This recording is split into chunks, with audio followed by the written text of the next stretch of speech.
اور عالمہ صفا فاطمہ، میں آپ کی سمتاؤں گی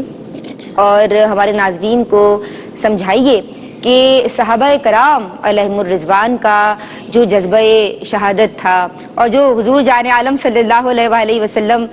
کی تربیت ہمیں نظر آتی ہے۔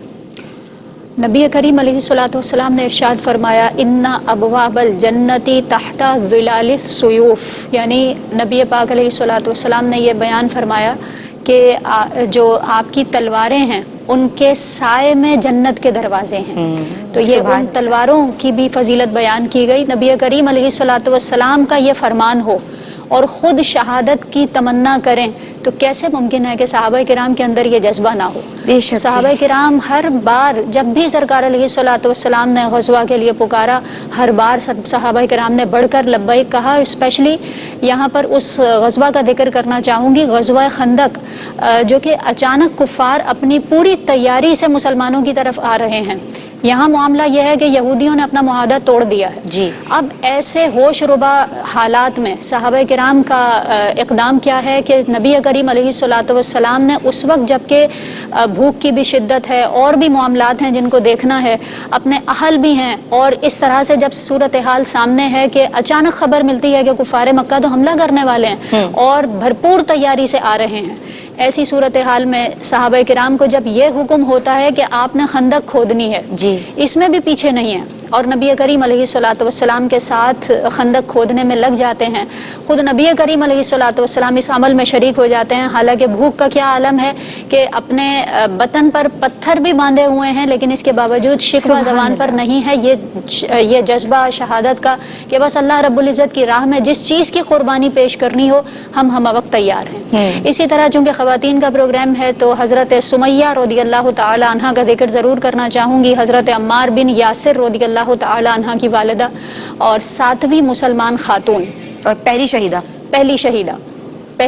اسلام کی۔ اور کنڈیشن کیا ہے کہ آپ جب ایمان لے کر آئی ہیں تو مسلسل ظلم و ستم کے پہلے کچھ کم تھے، پھر اس کے بعد جب مصائب بڑھتے چلے گئے اور مطالبہ بہت زیادہ شدید ہو گیا کہ آپ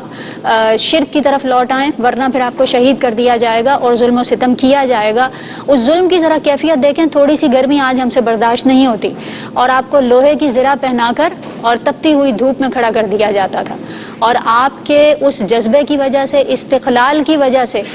صورتحال کیا ہوتی کہ وہ خود بخود اس کی گرمی ماند پڑ جاتی تھی، لیکن آپ کا استقلال کم نہیں ہوتا تھا، آپ کا جذبہ کم نہیں ہوتا تھا، اور کسی مقام پر آپ نے جو ہے وہ دین سے پھرنے کا سوچا بھی نہیں۔ اور حتیٰ کہ ابو جہل نے جب یہ معاملہ کیا کہ اگر ایمان کو نہ چھوڑا اور اپنے سابقہ دین کی طرف واپس نہ آئی تو تمہیں مار دیا جائے گا، اور پھر وہی معاملہ کہ آپ کو تیر اس طرح نیزہ مارا گیا کہ آپ اسی وقت لہو لہان ہو کر شہید ہو گئے۔ تو یہ ہمیں اپنے اسلاف کے کردار کو سامنے رکھنا چاہیے۔ ابھی تو ہم شہداء کی بات کر رہے تھے اور ساری ڈیٹیل ہم نے ان صحابہ کرام کے بارے میں دی کہ جن کا جذبہ شہادت عروج پر ہے، لیکن یہاں ہم دیکھ رہے ہیں کہ خواتین کا بھی جذبہ کچھ اسی طرح ہے کہ ان سے بھی اگر مطالبہ کیا جاتا ہے اور ان کو بھی شہادت کے لیے پیش کیا جاتا ہے تو وہ بھی کسی صورت پیچھے ہٹتی ہوئی نظر نہیں آتی ہیں، بلکہ بڑھ کر دین اسلام کے لیے اپنی قربانیوں کو پیش کر رہی ہیں۔ اس مقام پر ہمارے لیے پیغام یہ ہے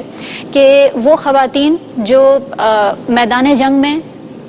جو شہداء ہیں ان کی معاونت کے لیے بھی موجود ہیں، ان سے قربانی کا مطالبہ ہے تو یہ اس مقام پر بھی اپنے آپ کو پیچھے نہیں رکھتی ہیں۔ تو ہمیں کم از کم اس مقام پر یہ سمجھنا چاہیے کہ ہم سے وہ مطالبہ تو نہیں کیا جا رہا، بلکہ خواتین کے لیے تو جہاد اتنا آسان جہاد کا ثواب ہے کہ سرکار دو عالم صلی اللہ علیہ وآلہ وسلم نے فرمایا کہ خواتین کا حج ان کا حج بھی ہے اور جہاد بھی ہے، دونوں ثواب ان کو دیے جائیں گے۔ تو پھر کم از کم ہمیں جو مصائب اپنی ڈیلی روٹین میں فیس کرنے ہیں ان کو مضبوطی کے ساتھ اور ان کو اللہ رب العزت کی رضا میں راضی رہ کر ان پر صبر کریں، انشاءاللہ اس پر عظیم اجر دیا جائے گا، اور ان اکابرین کی جو طریقہ کار ہے اور جو شہادت کا جذبہ ہے اس کو سامنے رکھیں تو ہمیں اپنے مصائب پھول کی طرح معلوم ہوں گے۔ سبحان اللہ، ماشاء اللہ، بارک اللہ۔